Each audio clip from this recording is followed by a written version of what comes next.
تو کیا یہ بندہ نبی ہے؟ کیا یہ ابو حنیفہ سے بڑا ہے؟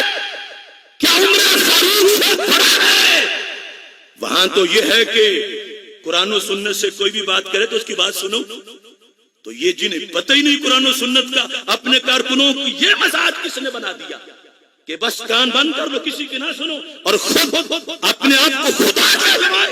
شرم نہ آئے اپنے آپ کو نبی سننے کہتے ہوئے کو ان کی غیرت مر جائے. فتاوی رضویہ کے لحاظ سے ان لوگوں کو نکاح ٹوٹتے ہیں، ان کی بیویاں نکاح سے نکل چکی ہیں، کلمہ پڑھیں گے تو پھر ان کے پیچھے کسی کی نماز ہوگی. یہ فتاوی رضویہ کے 10 فتوے میں نے دکھائے. تو کیا فتاوی رضویہ رضوی کے لیے ضروری نہیں ہے؟ کیا اللہ کی توحید سے بھی بڑا کوئی مسئلہ ہے؟ اللہ کی توحید، اعلی حضرت سے پوچھا گیا کہ اگر کوئی بندہ پیر کو خدا کہے اور اس معنی میں کہے کہ یہ مرشد ہے، رہنما ہے، تو کیا یہ معنی وہ اللہ والا معنی چھوڑ کے صرف خدا کا لفظ بولے پیر پر، لیکن مرشد کی تعبیر کے ساتھ؟ تو میرے امام نے کہا پھر بھی کافر ہے. اگر پیر سن کے چپ کرے وہ بھی کافر ہے، جو ان میں شک کرے وہ بھی کافر ہے.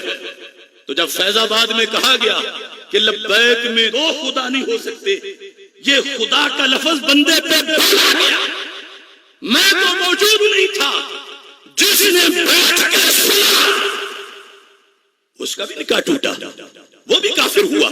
پھر تیسرا پوائنٹ یہ آیا کہ ڈاکٹر صاحب نے پیر افضل قادری کے بارے میں اور علامہ خادم حسین رضوی صاحب کے بارے میں فتویٰ دیا، اور فتویٰ کفر کا دیا.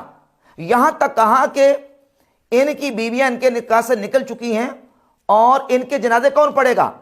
فتاوی رضویہ کی روشنی میں حوالے دے کر انہوں نے بات کی اور کفر کا فتویٰ دیا کہ جنازوں کا معاملہ ہے. اگر یہ باب فیض آباد میں جنہوں نے ایک نے دوسرے کو خدا کہا، دوسرے نے قبول کیا، اگر یہ یوں ہی مر گئے تو ان کا جنازہ کون پڑھے گا؟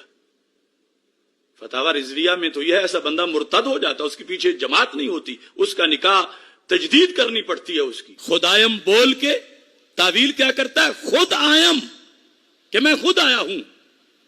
فقد کفر، وہ کافر ہوا. اب اس میں یہ نہیں ہے کہ اگر وہ کسی تنظیم کا لیڈر ہو تو پھر نہیں کافر ہوا کہنے والا، یا اگر فیض آباد میں بیٹھا ہو تو پھر نہیں، آگے پیچھے ہو تو پھر کافر ہو جائے گا. یہ استثناء یہاں موجود، بولو تو صحیح. اور اس کے بعد انہوں نے علامہ خادم حسین رضوی صاحب کا بعد میں جا کے جنازہ بھی پڑھا. سوال یہ پیدا ہوتا ہے کہ آپ کا جنازہ پڑھنا درست ہے یا کہ آپ کا فتویٰ دینا درست ہے؟ اگر فتویٰ درست ہے پھر جنازہ کیوں پڑھا؟ جنازہ پڑھا تو آپ کا فتویٰ، اس کا مطلب درست نہیں ہے.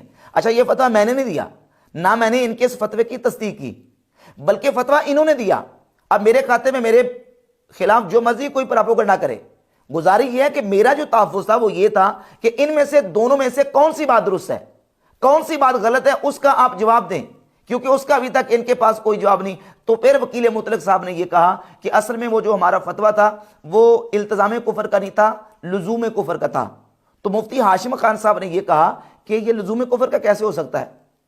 یہ تو آپ نے حکم لگایا کہ بیویاں نکاح سے نکل گئیں اور جنازے کون پڑھے گا، یہ تو التزام کفر ہے. کیوں نہیں آخر جب ان کو نبی کہا گیا، نبی کا لفظ قادیانی چینلوں پر وہ کلپ چل رہا ہے کہ یہ پیر افضل قادری اور مولانا خادم دونوں سٹیج پہ بیٹھے تھے داتا صاحب کے سامنے. مقرر کہتا ہے علماء امتی کا انبیاء بنی اسرائیل، تو ترجمے میں کہتا ہے یہ سٹیج پہ 2 نبی بیٹھے ہوئے ہیں.